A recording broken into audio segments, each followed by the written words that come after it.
Bonjour mes amis, bienvenue sur cette nouvelle vidéo de présentation. Aujourd'hui, on va parler de l'excellent poste, le Yaesu FTM 200. Donc c'est un poste de la nouvelle gamme de chez Yaesu, gamme très récente de cette année, et qui va nous apporter vraiment des fonctionnalités qui sont excellentes à mon avis, notamment pour faire de l'interception de communication, pour faire de l'écoute, savoir sur quelle fréquence il y a du trafic. Je vais vous montrer au-delà de la présentation de d'habitude, voilà, donc c'est un poste mobile qui est donc bibande, VHF et UHF, qui n'a pas la double réception simultanée. Pour ça, il faudra vous orienter vers le FTM 300 et 500. Ce FTM 200, il a la particularité d'être C4FM également. Alors, au niveau des fonctionnalités que je voulais vous faire voir, je ne vais pas m'attarder sur les fonctions classiques, comme vous le voyez ici. Donc on a les mémoires, donc les PMR, le double affichage. Vous avez bien sûr le choix de la bande A ou de la fréquence B, donc comme d'habitude en double veille. Mais vous allez voir que ce poste a des fonctionnalités qui me semblent vraiment extrêmement intéressantes. C'est un poste qui est puissant, qui fait 50 watts en VHF, 40 en UHF. Donc un poste puissant, intéressant, la qualité Yaesu comme d'habitude. Désolé pour le petit flair sur l'écran au niveau de la visibilité, je suis dans le noir, c'est une petite vidéo nocturne. Alors, ce que je voulais vous montrer déjà, il fait également, j'ai oublié de vous préciser quelque chose de très important, c'est qu'il fait la bande aviation en réception. Donc également donc UHF, VHF et la bande aviation en AM. Donc très bien, il fait vraiment tout ce qu'on lui demande, plus le C4FM. Ce que je voulais vous faire voir, d'abord, c'est la fonctionnalité qui, à mon avis, déjà surclasse beaucoup d'autres appareils. Quand on va cliquer sur le display ici, vous allez avoir un affichage à la manière un petit peu d'un SWR. Donc là, je suis en mode mémoire. Donc pour ça, on va passer dans le mode VFO. Et au niveau de l'interception de communication, comme vous le voyez, donc là je suis sur la VHF où il y a, comme vous le savez, pas mal de relais radio amateurs. Et on va cliquer donc sur ce bouton display. Comme vous le voyez ici, en fait, il va lancer un affichage à la manière d'un SDR ou des radios HF de dernière génération. Et donc, comme vous le voyez, là, visiblement, il y a un pic de signal. Donc, il suffit simplement de tourner le rotatif et voilà. Et voilà. Et donc là, on a intercepté directement le QSO en regardant le pic, comme vous le voyez, au niveau du signal. Donc cette fonctionnalité-là, c'est vraiment extrêmement pratique, extrêmement puissant même, je dirais. Et donc là, comme vous voyez, il suffit de se mettre et on a donc la puissance du signal avec un pic qui est plus ou moins haut. Et on a la possibilité de voir tout de suite sur la fréquence où il y a du trafic. Et ça, à mon avis, c'est vraiment la grosse fonction, la grosse nouveauté avec ce poste qui est vraiment très intéressante et facile à utiliser. Comme vous le voyez ici, là visiblement, hop, il y a un petit pic aussi, comme vous voyez.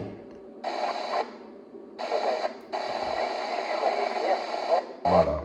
Et là, vous voyez qu'on a trouvé une autre communication sur une autre fréquence. Donc ça, c'est vraiment la fonctionnalité, à mon avis, qui est vraiment super intéressante. Ensuite, ce qu'on peut faire également, c'est de se remettre en mémoire, en mode mémoire, comme vous voyez ici, donc PMR1. Quand vous tournez, cet affichage là, vous voyez, je tourne le sélecteur et il y a une espèce de menu comme ça interstitiel avec les mémoires que j'ai programmées.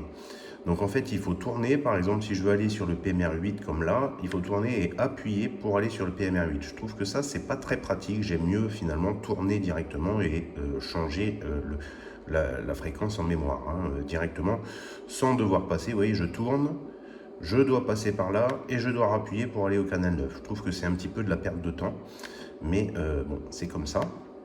Ensuite, ce que on peut faire également, c'est que quand on est en mode mémoire, si je retourne sur le mode display, et bien là, je vais scanner en fait mes mémoires et il va nous dire, vous voyez, s'il y a de l'activité sur les fréquences que j'ai en mémoire.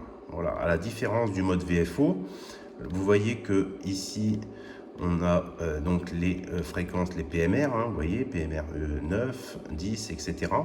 Et donc là, en fait, ce que je fais, c'est que je suis en train de balayer finalement mes mémoires. Et là, on voit qu'il arrive en fait des fréquences que j'ai en mémoire et qui ont eu du trafic.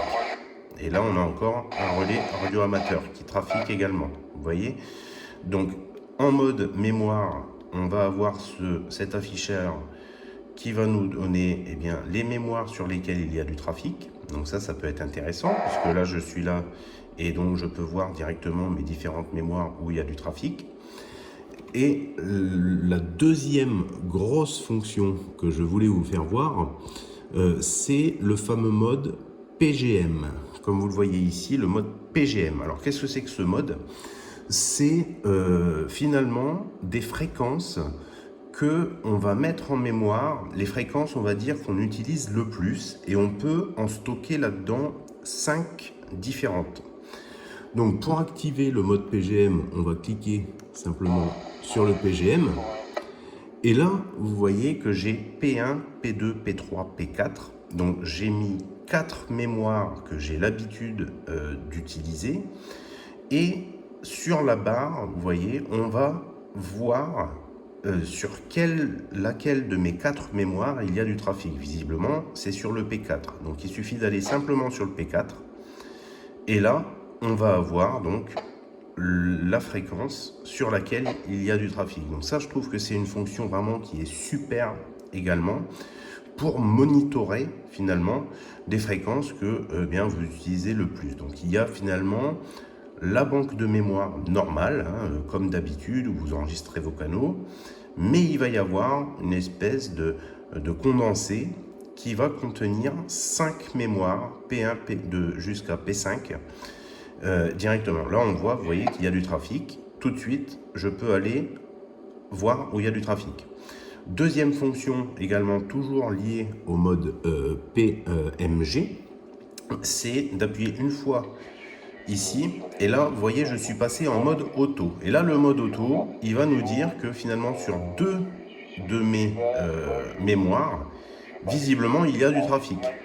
Et donc là, il va lancer le scan en permanence et il va s'arrêter sur les fréquences qui transmettent, où il y a une émission, directement sur le balayage de mes 5 canaux préférentiels. Voilà. Là, en l'occurrence, j'en ai 4.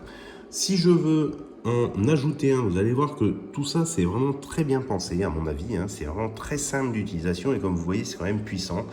Vous mettez vos 5 canaux et vous le mettez en mode manuel ou en mode automatique. Donc là, je suis repassé en mode manuel. Donc là, il faut que je tourne le bouton pour naviguer entre P1, P2, P3 et P4.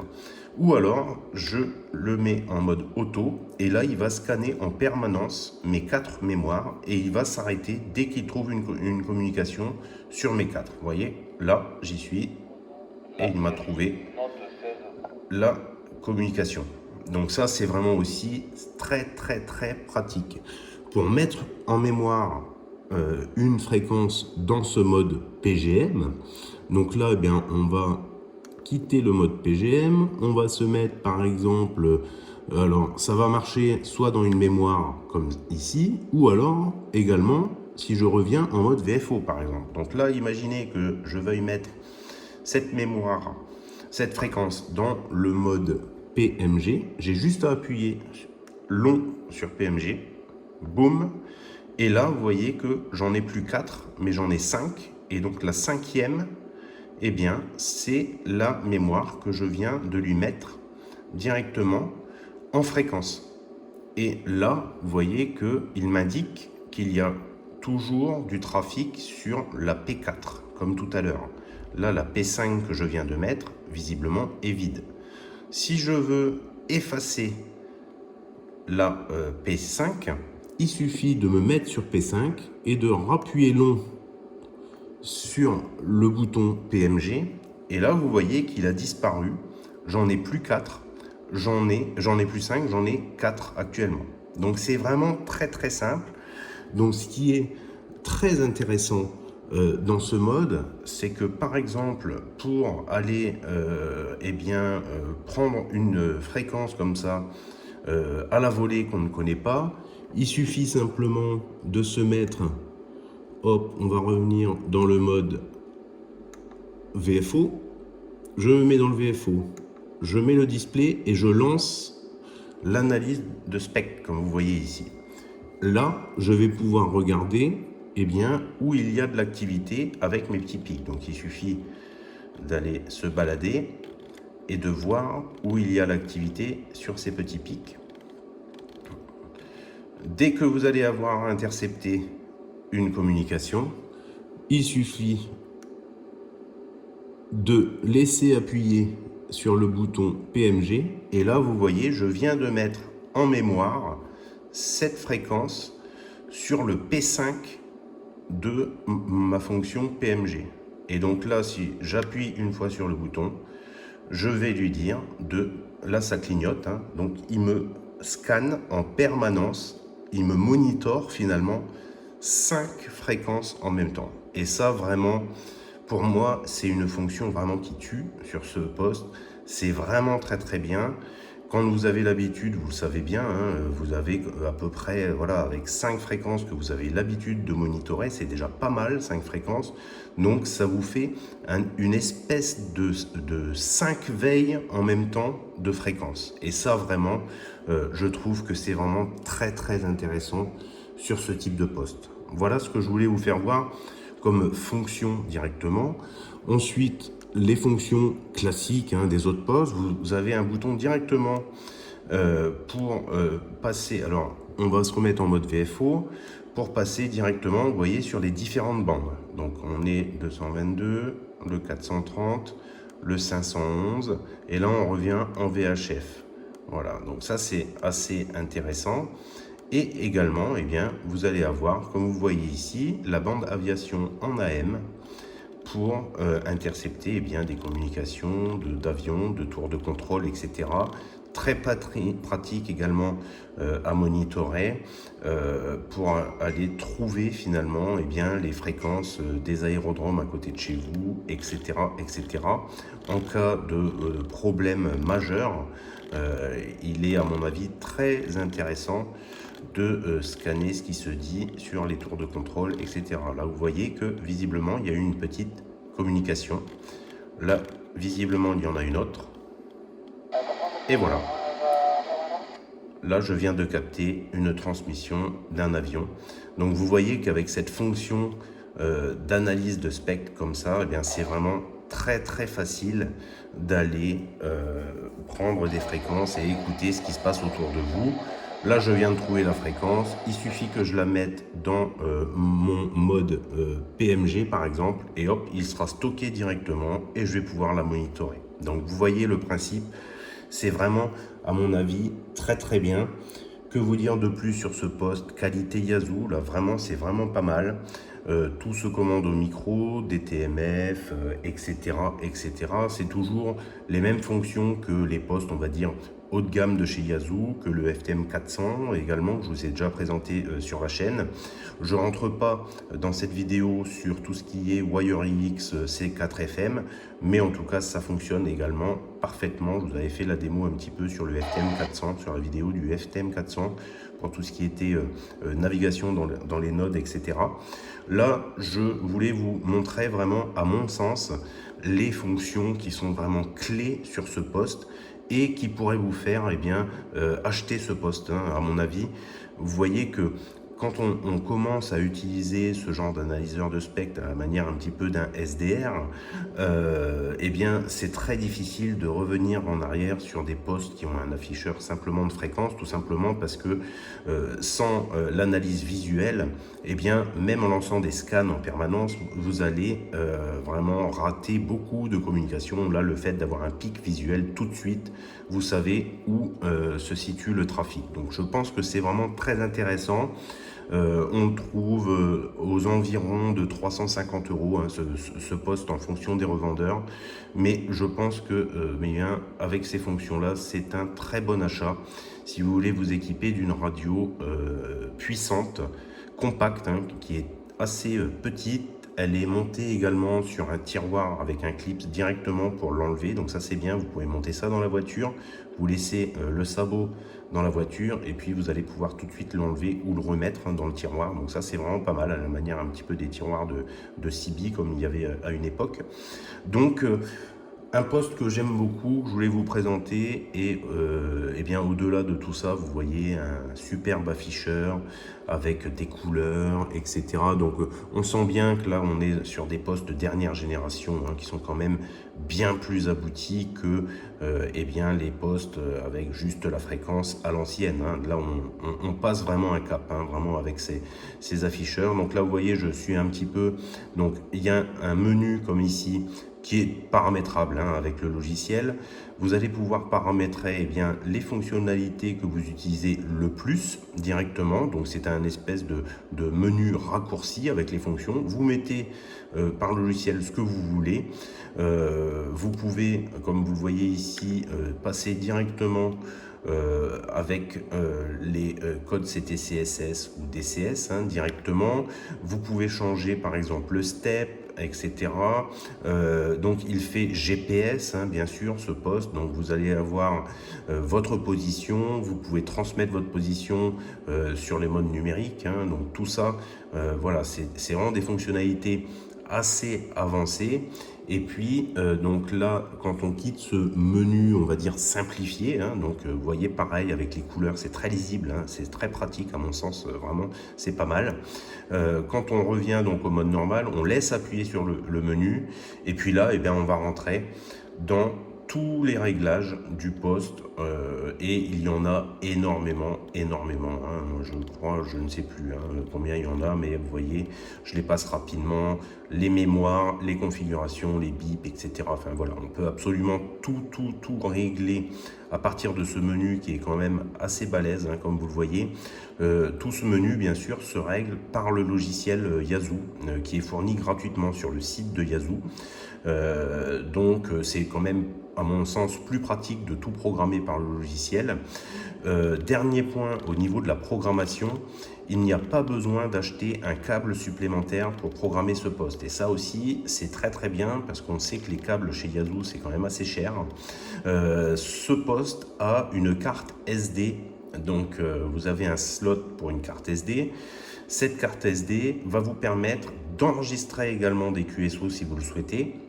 Mais en plus, vous allez pouvoir programmer le poste à travers le logiciel sur l'ordinateur, enregistrer votre programmation sur la carte SD et importer votre programmation via la carte SD que vous allez mettre dans le poste. Donc ça, c'est vraiment aussi pas mal, pas besoin de câble, ça se fait par carte USB, donc c'est plutôt, voilà, plutôt intéressant, toutes ces fonctionnalités. Vous voyez que ça en fait quand même pas mal sur un petit poste. Il y avait pas mal de choses à dire. J'en ai sûrement oublié beaucoup, hein, puisqu'il est quand même assez complet ce poste. En tout cas, je vous le recommande vivement. C'est un très bon achat à mon avis si vous voulez quelque chose vraiment là pour le coup qui tient la route. C'est vraiment très bon. C'était la vidéo du FM200. N'hésitez pas à liker la vidéo, à vous abonner sur la chaîne également. Vous savez que c'est bon pour le référencement de la chaîne. Donc n'hésitez pas, ça me fait toujours plaisir. Un petit like, un petit commentaire. Et je vous dis à bientôt pour de nouvelles vidéos de matériel radio sur la chaîne. Ciao les amis.